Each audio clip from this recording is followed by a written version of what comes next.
السلام عليكم. اللهم صل وسلم وبارك على سيدنا محمد وعلى اله وصحبه وسلم. مستنيين اللايك والشير والاشتراك في القناة وتفعيل الجرس. طيب، النهارده حلقة جديدة من حلقة العلاقات. هي رسالة جات لي من واحدة بتحكي لي قصة جوازها والمشاكل اللي حصلت لما لقيتنا ابتدينا نتكلم في موضوع العلاقات والجواز والكلام ده.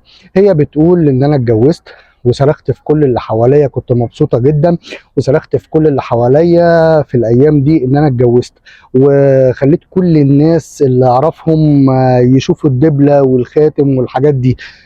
وكنت مبسوطة جدا ومتحمسة جدا ومرتاحة جدا. بس بعد كام شهر بسرعة اتغيرت الامور وما بقتش مرتاحة وشفت حاجات كتير. بقى قبل ما يحصل التغير ده انا نهيت قصة الحب اللي ملهاش نهاية دي بالجواز، واتبسطت وانا فزت في النهاية. وحست ان هي عملت حاجة مهمة جدا، عملت حاجة لمستقبلها كويس، عملت حاجة ريحتها وبسطتها. بس بتقول ان تأثيرات القصص الخيالية لونت حياتها ولونت المستقبل.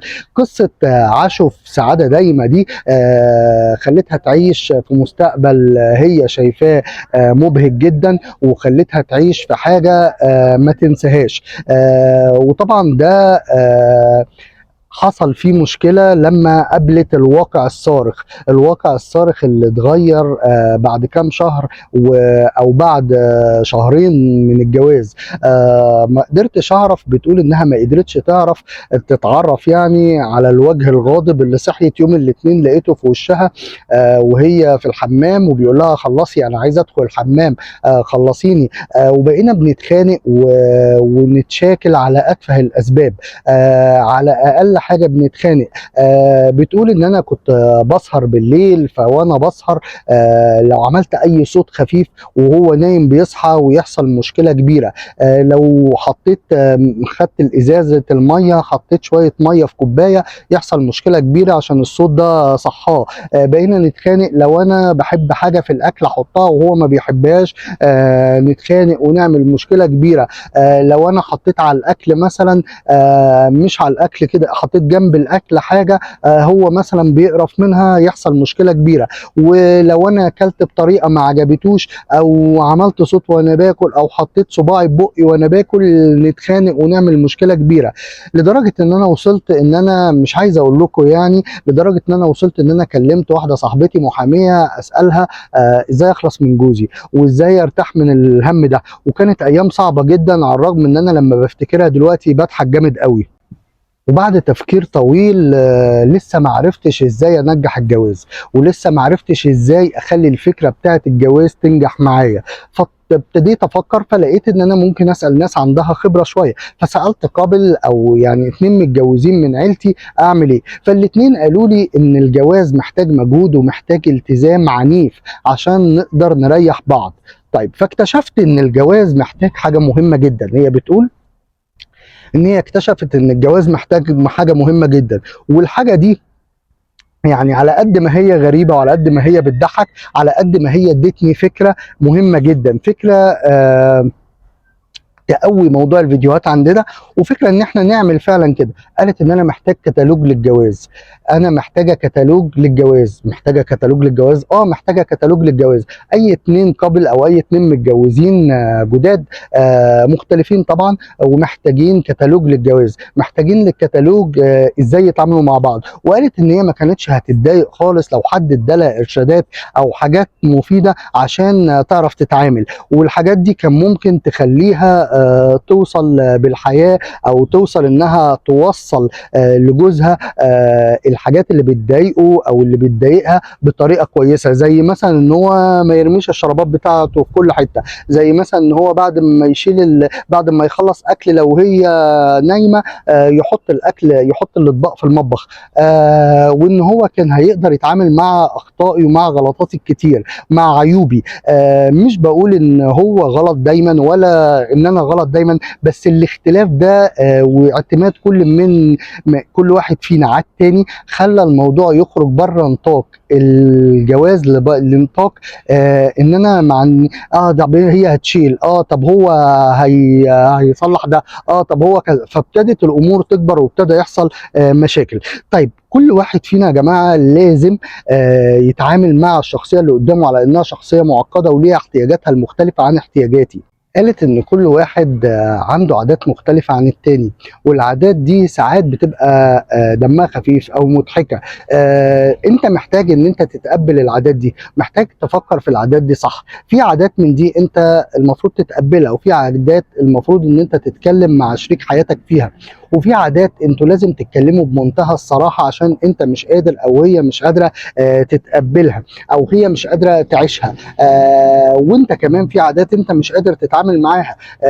العادات دي بالنسبه لك مستفزه مثلا. فاحنا محتاجين ان احنا نتقبل بعض العادات ونفوت لبعض في حاجات، نتكلم مع بعض في العادات اللي احنا المفروض نغيرها بانفتاح ومنتهى الصراحه. والطرف الثاني اللي بيعمل العاده المفروض يكون متقبل ان هو يسمع وان هو يحاول يغير. ومحتاجين ان احنا ناخد الامور ابسط، والحاجه اللي انت شايفها مضحكه او شايفها دمها خفيف اتعامل معاها على انها دمها خفيف، وحاول تفضل بتتعامل معاها بالشكل ده والمنطق. ما تخليهاش تسيب اثر لحاجه سيئه جوه. خليك مستعد ان انت تحتضن جوانب الشخصيه اللي قدامك وتتعامل معاها على انها حاجه بتاعتك، او تحط نفسك مكانها، او تحطي نفسك مكانه في ان هي دي حاجات في الشخصيه بتاعته ولازم تقبلها او لازم تقبليها طالما انت حابب الفكره بتاعت الشخص اللي قدامك، وطالما في احترام متبادل وثقه وحب وفي غرض اساسي وهدف اساسي عندكم انتوا الاثنين ان احنا نكمل الحياه دي مع بعض. يبقى لازم نحتضن جوانب الشخصيه دي ونتعامل معاها بشكل كويس. الجواز يا جماعه المفروض ان احنا نتعامل معاه على انه مينا هاديه كده، المفروض ان وحاجه بنهرب بيها من الصراعات ومن المشاكل ومن الحاجات اليوميه اللي احنا بنعيشها اللي احنا مش حابينها، سواء انت بتتعاملي مع حد بره، سواء بتتعاملي في الشغل مع مشاكل، او سواء انت عندك مشاكل في شغلك او بتتعامل مع مدير مش متفاهم او الكلام ده. المفروض الجواز يكون سكن ونحتضن ده، ونحتضنه ونحاول نعيشه بطريقه كويسه، انت تهون عليها وهي تهون عليك. كل واحد فيكم يشوف هو محتاج ايه من الطرف الثاني امتى، والطرف الثاني المفروض ان هو يكون الامان والسكن والراحه والحته اللي بيهرب فيها الطرف الاول من المشاكل ومن الصراعات. والمفروض ان انتوا الاثنين تاخدوا بعض بشكل مختلف تماما عشان انتوا الاثنين تبقوا مبسوطين وتريحوا بعض. طبعا مش من السهل خالص تحقيق ده، وده بيتطلب زي ما احنا قلنا كده مجهود كبير والتزام واحترام وحب جامد عشان انت تقدر تسيطر على مشاعرك وتقدر تتعامل مع الحاجات اللي بتضايقك وتحتضن الشخص اللي قدامك وهي نفس الكلام. طيب تصدق قالت برضو تصدق او ما تصدقش ان الحياه ما بيني انا وجوزي كانت صعبه جدا، وما كانتش سهله خالص ان احنا نبتدي نتعامل مع بعض ونبتدي ناخد على بعض ونتاقلم على حياتنا مع بعض. طبعا انا بذلت مجهود كبير قوي، وكنت ساعات بغمض عيني عن انه سايب الشرابات بتاعته في الحوض في المطبخ. في المطبخ. وهو كمان كتر خيره بصراحه جاب سدادات ودن عشان لما يكون نايم وانا صاحيه وبعمل دوشه ما يصحاش ويتنرفز والكلام ده. فابتدت الحياه تاخد شكل مختلف، وابتدت الحياه تاخد فكره ان كل واحد فينا عايز يريح التاني، وان كل واحد فينا بيقبل عيوب التاني، وان كل واحد فينا عنده الغرض الاساسي اللي بيتعامل معاه، ان احنا عايزين نكمل الحياه دي مع بعض. وخلينا اقول دلوقتي المثل اللي بيقول عرفت فلان عشرته لا يبقى ما عرفتوش. طبعا ده مثل حلو جدا. وفي حاجة تانية ان كل واحد فينا عنده اكتر من وش او اكتر من وجه او اكتر من طريقة للتعامل. كلنا طبعا لما بنقابل عمال في الشارع او ناس في الشارع بنتعامل معاهم بوجه عام بشكل اللي هو كلنا بنتعامل بيه ان احنا بنعاملهم كويس وبنبقى مطلعين احسن ما فينا عشان نتعامل معاهم المفروض. وبيبقى فيه وجه خاص او وش تاني كده بنتعامل معاه مع الناس القريبين، مع الناس اللي مننا ما بنتكلفش فيه وما بنتعاملش فيه بطريقه بنحاول نعملها، لا بطبيعتنا متضايقين مبسوطين، عايزين نهزر، عايزين نحكي على حاجه مضايقانا بنحكي. وفي وجه ثالث، وجه ان انا بحبك وانت بتحبني، وجه ان انا محب، وجه ان انا عايز ارضيك بكل الطرق، وجه ان انت عايز ترضيني بكل الطرق. وخليني اقول ان هي قالت طبعا ان فتره الخطوبه مهمه جدا، وان فتره الخطوبه المفروض تاخد وقت يعني يكون معقول، مش اقل من سنه نتعرف فيه على بعض، نعيش مع بعض احداث كتير، ونعيش مع بعض مشاعر مختلفه، ونعيش مع بعض مواقف مختلفه عشان نعرف بعض. ولو في حاجه ضايقت حد المفروض ان هو يقعد يتكلم مع الشريك في ان هو يغيرها.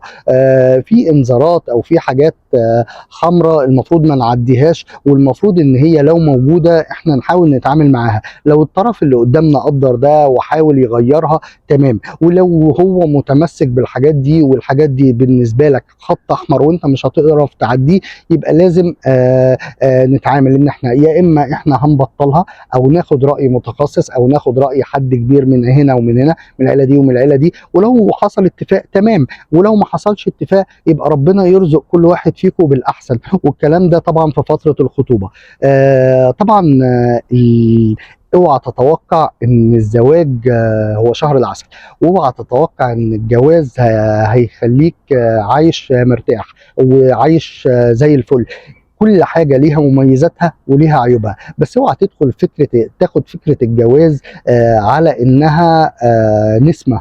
لا طبعا انت ليك متطلبات واللي قدامك ليه متطلبات، وانتوا الاتنين لازم تضحوا، وانتوا الاتنين لازم تتفاهموا، وكل واحد فيكم يتنازل شويه عشان توصلوا لحاجه كويسه. اشوفكم على خير، يا رب الفيديو يعجبكم. اعملوا لايك واعملوا شير واشتركوا في القناه وفعلوا الجرس. وصلى اللهم على سيدنا محمد وعلى اله وصحبه وسلم.